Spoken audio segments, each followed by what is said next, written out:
Hello everyone, Xtremetuber here to give you another lovely Star Citizen video. Today we're going to be discussing landing and repair. This ship right here is the Kruger Intergalactic P-52 Merlin, as you can see actually right about here. This ship is a snub fighter that is often paired with the constellation Andromeda, which is a two-person multi-crew ship that's about 61 meters long, and it has yeah, that's a thing you're gonna have to get used to. There are people exploding all the time at Port Olisar, and it's just something that is quite humorous. There are a lot of bad pilots out there, and I'm guilty of exploding more than once myself. I've rammed into the rings of Port Olisar a few times when I was trying to do some fancy maneuvers. Anyway, the Merlin is a snub fighter, which means that it doesn't actually have a quantum drive, so I can't really go to any of the places that I would normally be able to go to. It does have some pretty good maneuverability, though. It's sort of like, it's not quite like an F-15, but I guess you could say that it's sort of similar to a combination between the common fighter jets that you know of today. Stand clear and do not engage. But let's get on to the landing. So, because this is a snub fighter, I gotta find. There we go. There's the window. I gotta get in via just sort of kind of clambering over the ship a little bit. In the Constellation, though, you essentially go into a specific fighter bay-ish area, and you drop down into the Merlin, so you wouldn't have to climb up over it like I did.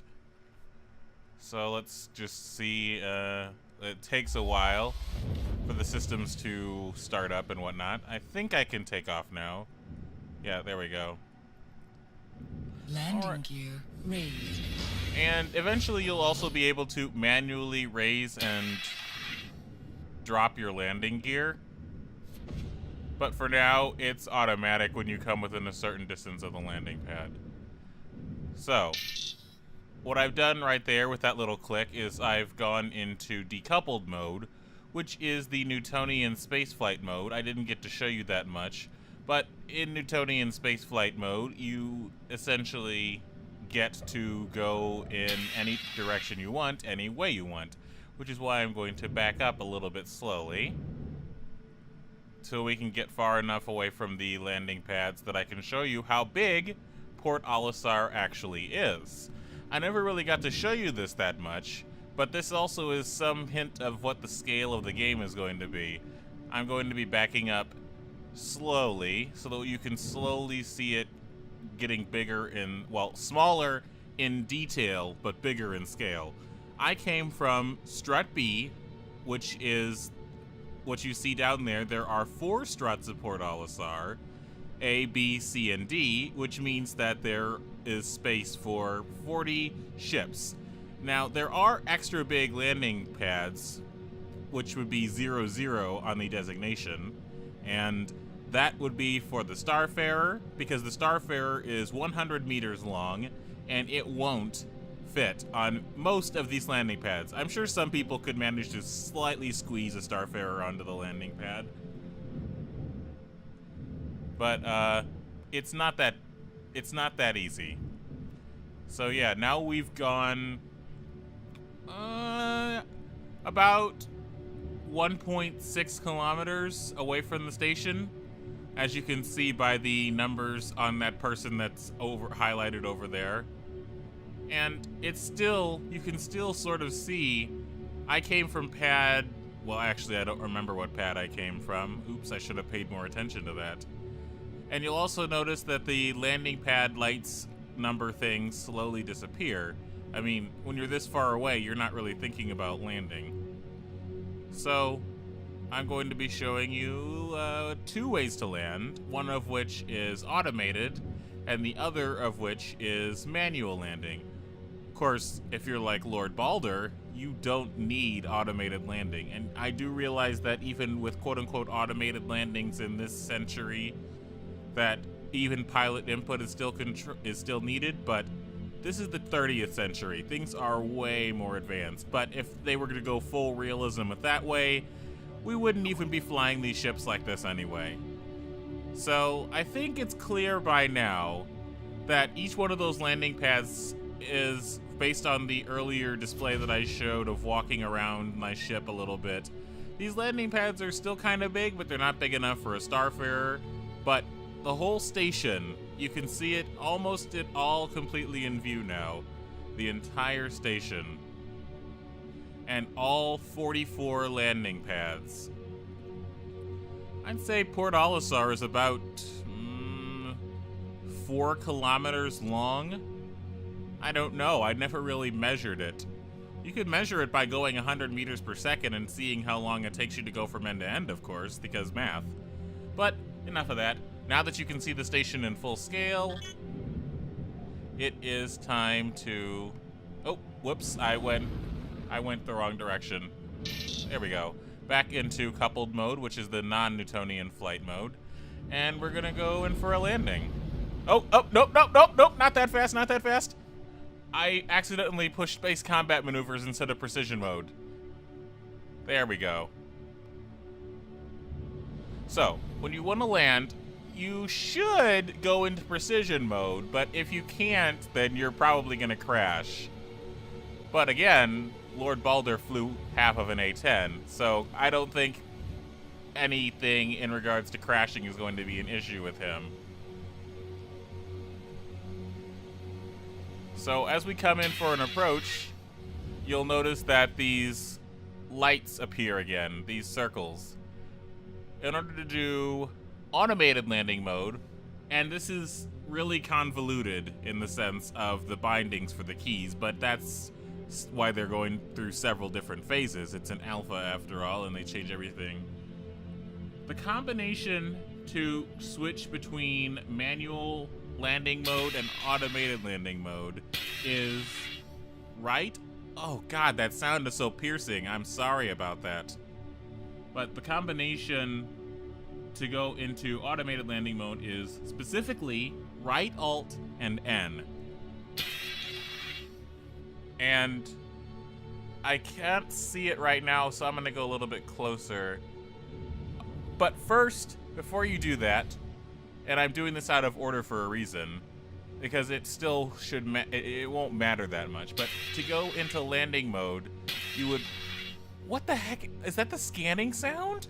Dear God, I hope they change that. HUD landing mode activated. So what you do is you click N, that is to go into landing mode, which will show these arrows, and if you'll notice up at the upper right, you can see the landing pad number B00.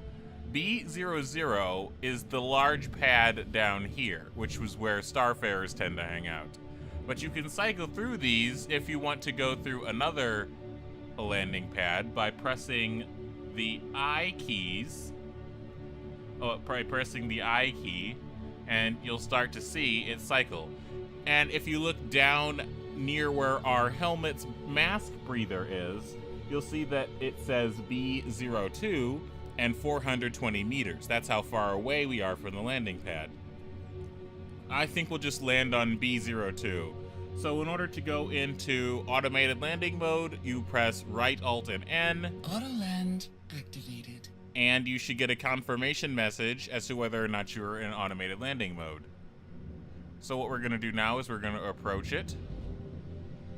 And you don't have to do this at any specific angle. This isn't like in the atmosphere where you have to specifically approach it from an angle of attack that is determined by the thickness of the atmosphere and many other things that I'm sure Balder will be able to tell you about.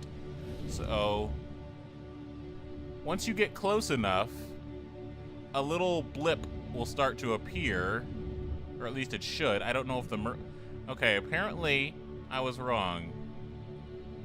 Landing gear deployed. The Merlin appears to not have automated landing mode set up properly. But if it was set up properly, which I'll show you in another ship, you would be able to see Safe arrival achieved. I wouldn't call that a safe arrival, computer, considering that I just fucking well, whatever. I landed. But the point is that you would see down in your center HUD area a grid with a square of where they want you to land, which I'm going to be displaying soon. And it would basically sort of let you know how far away you are, as well as how high up you are. And then you'd be able to move over it, and with automated landing activated, the ship's autopilot would take over and you would land. I thought we'd start out actually in the Easy Hab. I don't think I've ever actually shown you all me directly going from the Easy Hab down to the ship selection screen. So that's what I'm gonna do now. There are also actually areas on Port Olisar which are rather incomplete, but I like the way in which they're incomplete. And what I mean by that, I'll show you as we're coming up over here. It actually is being under construction, both physically by the people in real life outside, as well as with all this sort of construction-y stuff actually being done in the game, implied to be done by the actual NPCs of the universe. I do hope, and I do believe, that eventually with things like this, we will actually sort of physically see construction workers working with things like this. And that is what I look forward to, just seeing the universe feel more alive. Now, during the process of making this video, new information was... I came across new information in regards to how ship landings are going to work. So, although I'm going to show you how they work as of this current patch, which is 2.4.1, it is going to drastically change in 2.5.0. And there we go. There we go. There we go. Now, I'm going to go back into the new ship like I said I was going to earlier. For our guest safety, this station See here, A02, that is over here. No, that's over here.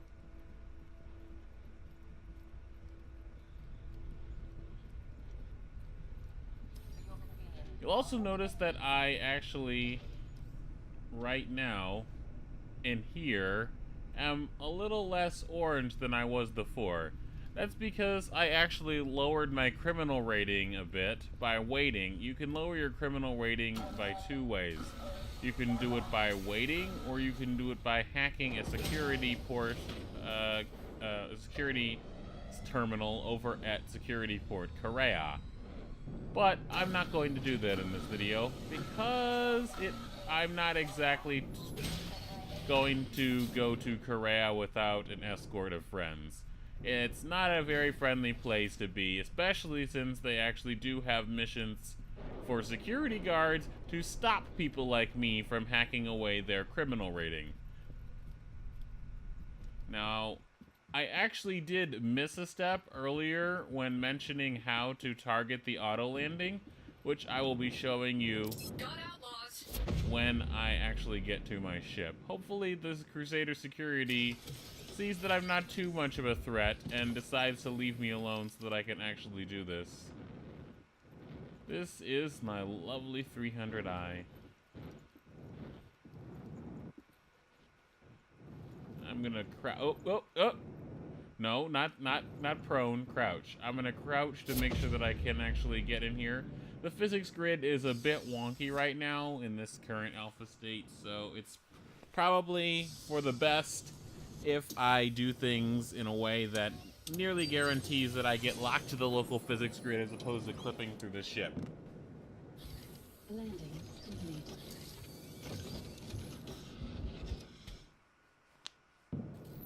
That was weird. Alright, initializing. There is that blue thing that I was talking about with the globe. I'm gonna take off a little bit.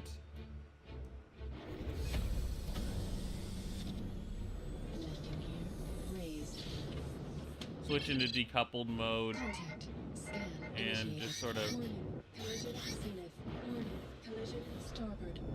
I don't see a collision anywhere. Contact. Scan initiated. Alright, so I'm going to push N to switch into landing mode now. Initiating landing mode. And X to push the space brake so that I can freeze in place. And now I see that pad A010, A10 is selected over here. Now, the step that I left out is pushing F. F is the thing that confirms whether or not you want to land. Landing request. Oh, approved. I can't do that because Scan just initiated. right in front of our eyes, somebody took that pad. So now we're going to go Contact. over here. Scan initiated.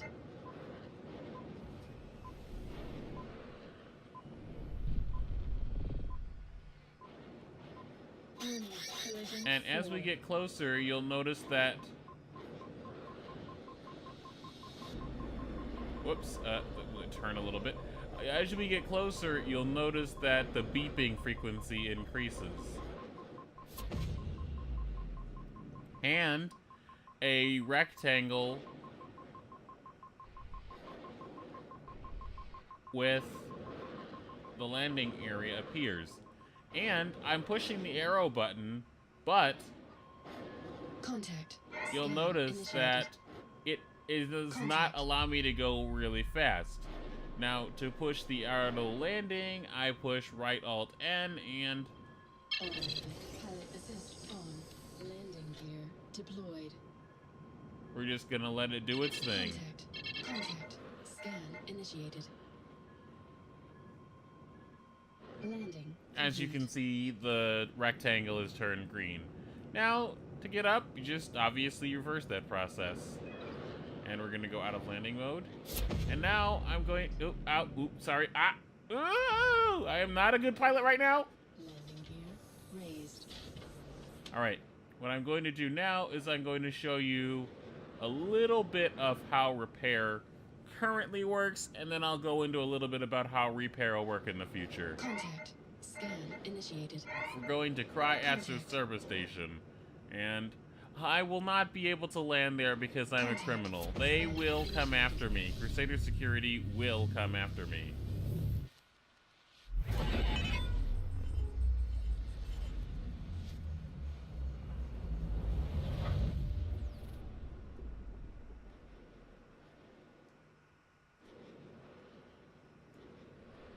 Initiating landing mode. Even if I initiate landing mode, because of the fact that I'm a criminal and criminals don't get to repair at these ports, it won't show me any of the landing areas.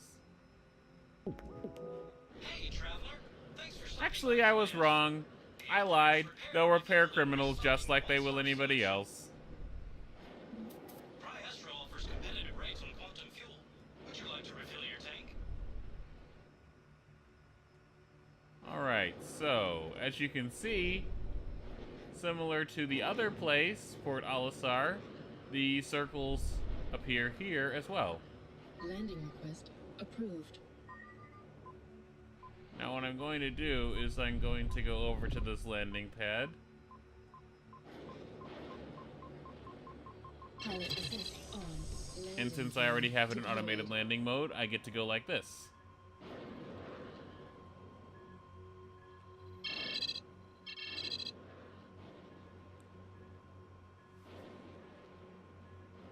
Landing complete. Now, this menu here is going to ask you what service that you want.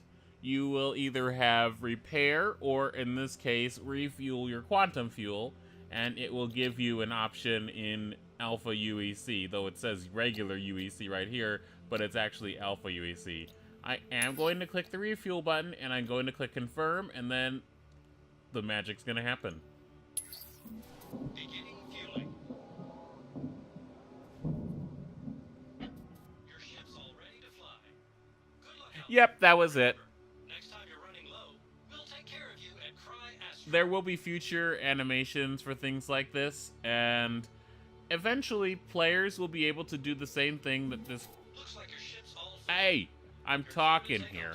Fly Eventually players will be able to do the same thing that this station does, Landing gear raised. but it'll be in a ship that is known as the Mist Starfarer.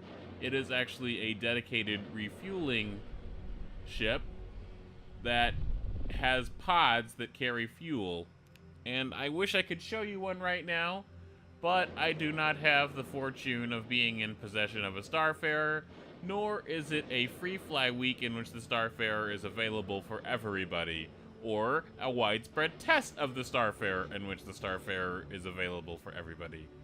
So, with that, I've basically shown you a little bit of how repair works. Actually no. What we're gonna do, we're gonna damage me a little bit.